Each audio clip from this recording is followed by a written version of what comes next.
नमस्कार बंधुरा और आरजी कुकिंग चैनेले आपनादेर सबाइके स्वागत। आज निये हाजिर हये गेलाम এই তপ্ত গরমে ঘরেতেই খুব সহজে তৈরি করা দই লস্যি রেসিপি নিয়ে। তো চলুন শুরু করা যাক। আমি মিক্সচার জারের মধ্যে কিছুটা বরফের টুকরো দিয়ে দিচ্ছি আর দিয়ে দেবো এখানটায় 200 গ্রাম পরিমাণে টক দই। আমার এই টক দইটা দোকান থেকে কিনে নেয়া।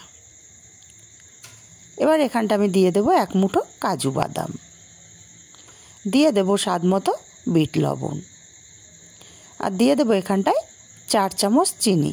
মিষ্টিটা যে যার স্বাদ অনুযায়ী দেবেন। আমি মিষ্টিটা একটু কমই দিচ্ছি, কম পছন্দ করি তাই।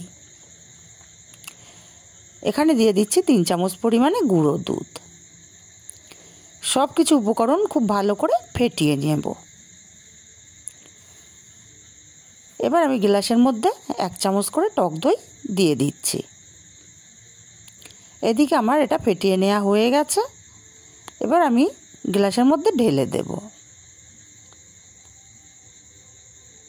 আমি যতটা পরিমাণে করেছি আমার কিন্তু 5 গ্লাস রেডি হয়েছে।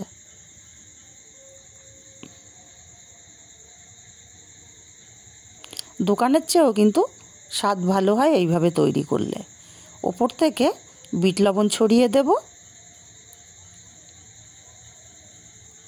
আর তৈরি হয়ে গেল আমার দারুণ স্বাদের দই লস্যি। রেসিপিটি যদি ভালো লাগে অবশ্যই লাইক, কমেন্ট, শেয়ার করতে ভুলবেন না।